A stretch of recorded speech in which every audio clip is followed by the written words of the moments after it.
welcome to Uncaged, a show that celebrates thought leadership from today's top business leaders. The program provides a voice to amazing executives from around the globe who are shaping the world of business today and mapping the path to the commerce of tomorrow. Today we have Steffen Horst on the show. Hi, Steffen. Hey, Ben. Thanks for having me. I've got Steffen's background is that he is a seasoned digital marketer. He is also the co-founder and CEO of Symphonic Digital, which is a leader for small to medium-sized businesses in the digital programmatic media buying and planning space.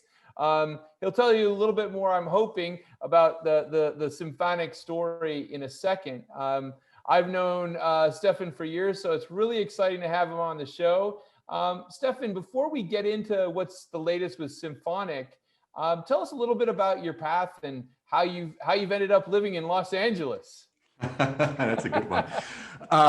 Well, where does it all start? I would probably say it started back in 2001 when I actually spent a year in Maine. I studied in Germany and took part of an exchange program to get my bachelor at the University of Maine. And I just had such a great time being here in the States. And it's like, at some point in my life, I want to live in the States and work in the States. So after graduating from university, literally my career path had only that in mind. How do I get back to the US and live and work there? So, when I looked for my first job, I was looking for opportunities that would get me there. So I came across this job ad for a key account manager at a search engine marketing company. That was 2004. Not many people knew what search engine marketing was in Germany. I mean, probably across the world. It was like, interesting. I had something with marketing. I liked marketing. So I applied. They hired me to build out their UK operations. And 2 years later, I ended up in London running their company, basically the UK part.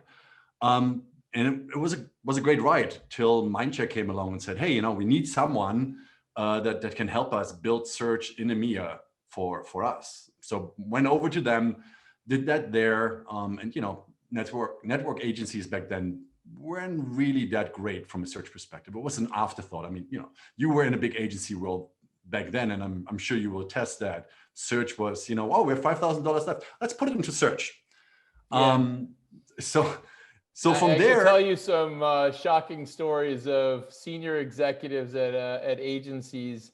When I said that we were working on search marketing, they thought that we were working in executive search and placing people in jobs. They had no sense of what it actually included. Yeah, I can totally see that. You had to explain a lot, even with clients. I mean, I remember writing a strategy document for a big US automotive company on how to use search. That was in 2006, and why not only to use it for brand terms, but why generic search was so important. So, after being at Mindshare, University of McCann came along and they needed someone to do something similar. And so I went over to them, and then I think that's when we met at some point, because I think IPG/Mediaband wanted to roll out Reprise Media as their global search agency. And I had the pleasure to kind of lead that in Europe, to kind of work with the local markets, roll that out, and put the structure in place, which was great. Till I met my wife in London, and she is from LA. And after 5-6 years in London, which is a great city, I mean, I can only recommend everyone who is interested in history and travel to go there.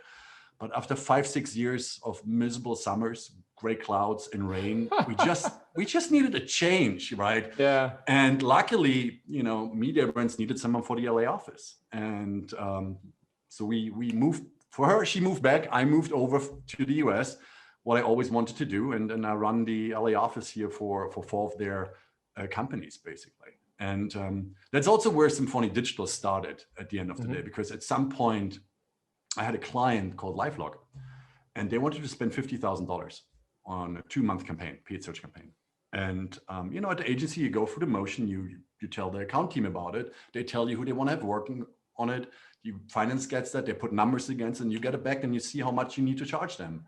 Yeah. I wanted to charge them $25,000, so 50% off the $50,000 for a 2-month campaign. And you look at it, it's like a a junior person with less than a year experience, right, who had a $300, $400 hourly rate. And I was like, this is crazy.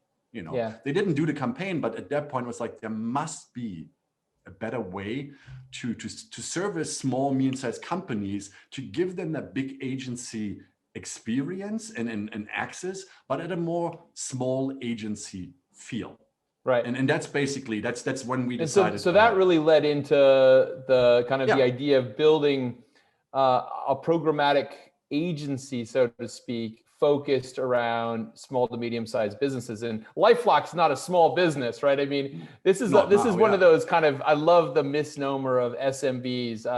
I sat down with a guy who has a trade association for SMBs in America. He said, well, SMBs are any business below $1 billion in revenue.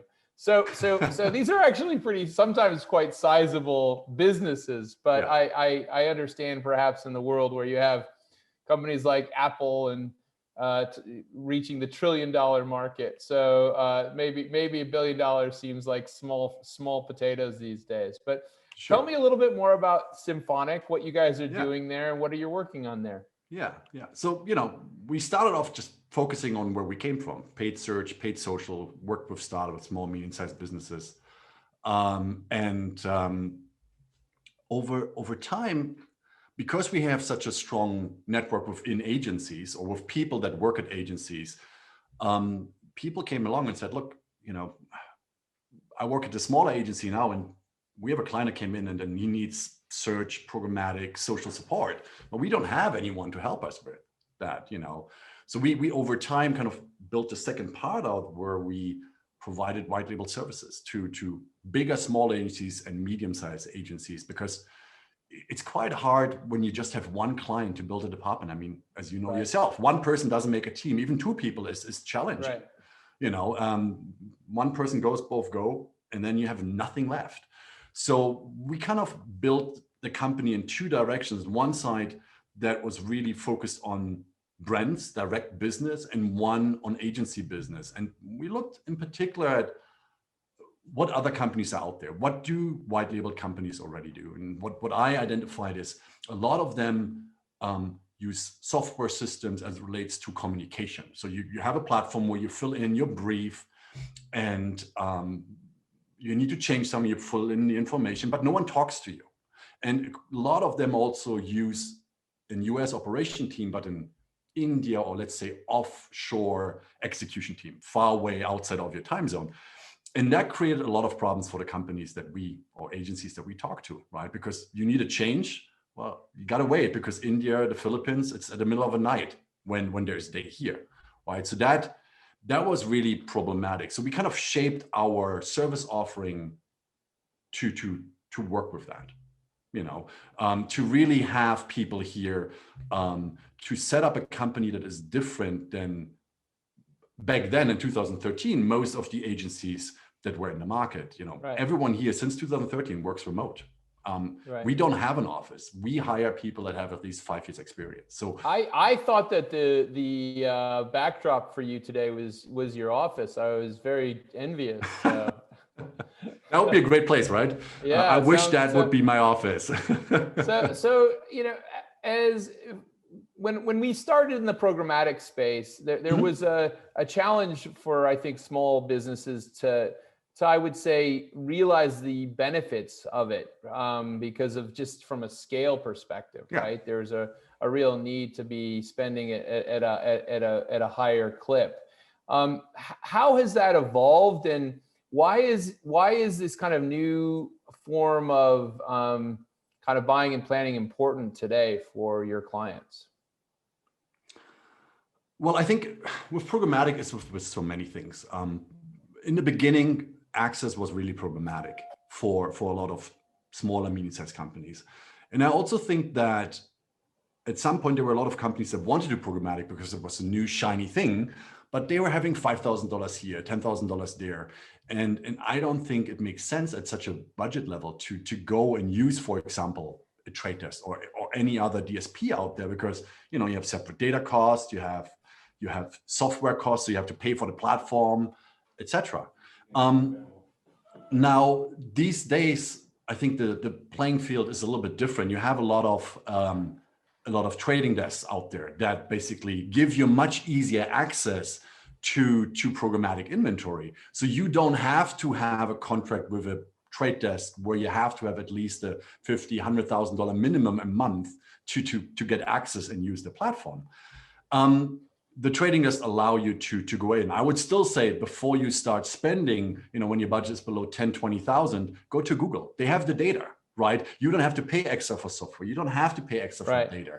You can get a basic programmatic approach there. But when you're beyond that, I think using a trade desk or trading desk is a great solution. And it gives you opportunities to engage with your audience at much deeper levels, basically. That's great. And so what have you seen over this last year has been quite a, I would say a watershed moment in many respects for a lot of businesses as they've shifted truly to digital landscape from a media perspective.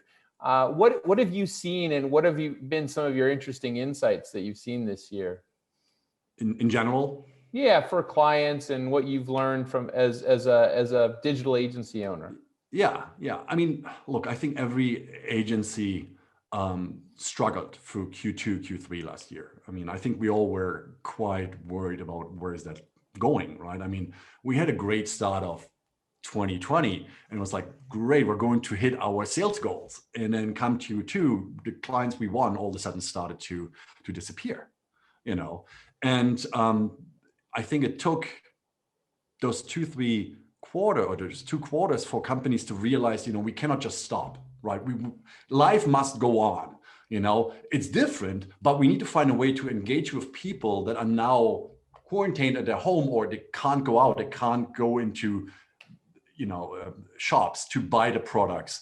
So what I've seen is a lot of businesses that previously didn't spend so many thoughts on online, even smaller companies, to all of a sudden being pushed into this online world. They had to find a solution to become visible because they couldn't get the people in store, right? So there was a huge need for companies to help them do that. But then there was also a huge need for helping those companies advertise, for the smaller companies, probably more on a local level, but for even the mid-sized companies that weren't focused so much on digital, they had to figure out things and had to discover this journey. How do we all of a sudden get visibility? How do we get people in? How do we stay alive? How do we generate revenue?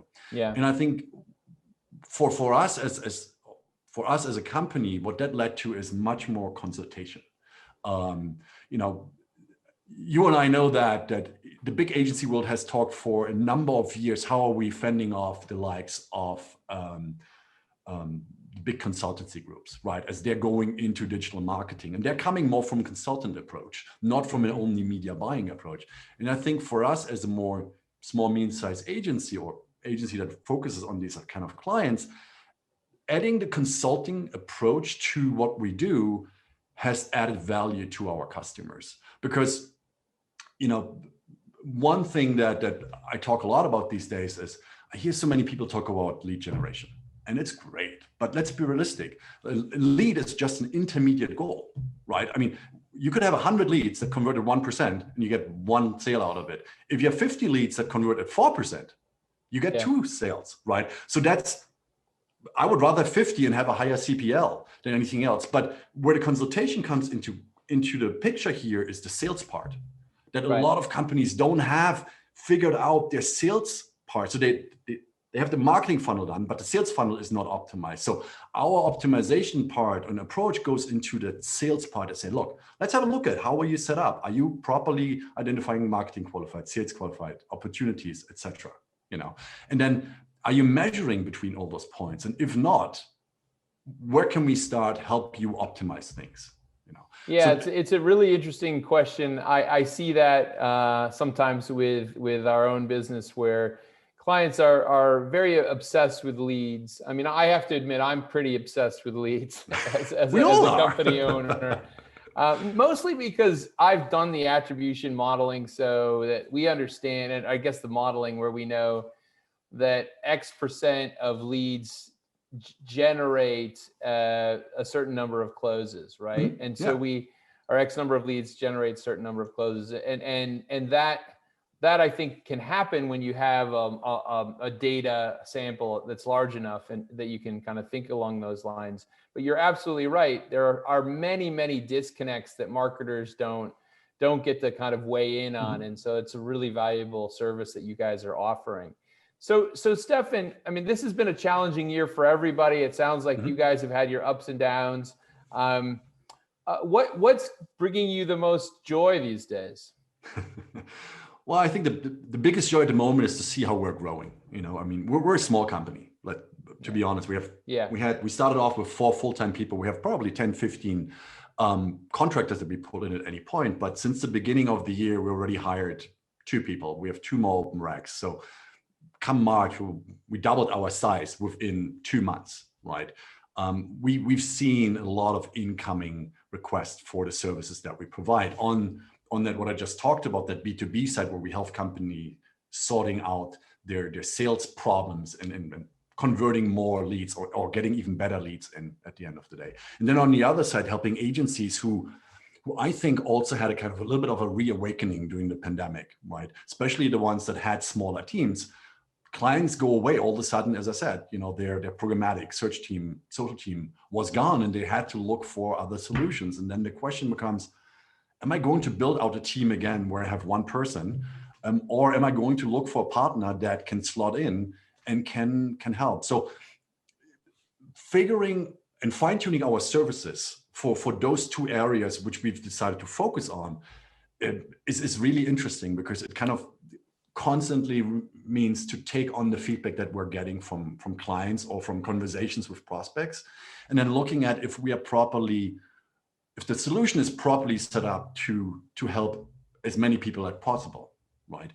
So that's really great. As we're growing, it also means I can slowly but surely start pushing things off that I'm not so interested in. And you know that yourself, right? You founded Canary, and in the beginning, there are a lot of things that are on your desk. You don't like all of them. Everything. Yeah, no, of course. You're right. You don't like all of this, you know, I mean, but you have to do it. So yeah, I mean, you find people that are better than you, and it's good to bring those things and start to build the company and the culture. And that's wonderful. So the future for Symphonic, I mean, I'm just curious how you're seeing the next year, the next couple of years developing for you guys. Yeah, I mean, you know, we obviously have our growth goals, which luckily, knock on wood, this year we've already achieved, which is early. So now I have to kind of go to the team and say, well, by the way, here's the new goal. So it's exciting. It's now looking at who do we need to bring in to strengthen our services. That obviously always is driven by our customers and by what we see the market doing. So that's interesting, because there's a lot of research, a lot of conversation, a lot of networking, talking to people like yourselves, right? And collecting feedback and ideas and just bouncing off thoughts on things. You know, I mean, me personally, I would like to see us, you know, having 20, 25 people over the next probably 3 to 5 years. I'm not in a business of building a company that has 100+ people. I think, you know, at some point it's just a numbers game. Yeah. It's not what I'm interested in. I want to be able to have a connection with the people that we employ. You know, I want to feel us being a team, a unit. And I think there's a certain size when that's no longer possible. So that's really exciting, and that's really I think it's a great. I mean, it's a great goal, and I would say, Steffen, and obviously I knew you back when we were both at Reprise, and it's just wonderful to see individuals take a concept or an idea, see an insight, and then turn that into a successful business. And so kudos to you, kudos to the Symphonic team, kudos to all your clients that get to actually have the benefit of having a team that has that much experience and actually being able to apply that to small to medium-sized businesses. It's been great to have you on UNCAGED today. UNCAGED is a show that provides a voice to amazing executives from around the globe who are shaping the world of business today and managing the path to the commerce of tomorrow. Today, we've been talking to Steffen Horst, who is the co-founder and CEO of Symphonic Digital, a programmatic and digital media buying and planning agency targeting small to medium-sized businesses. Steffen, so great to have you on the show, and I look forward to talking to you again soon. Ben, thank you so much for having me. Bye. Cheers.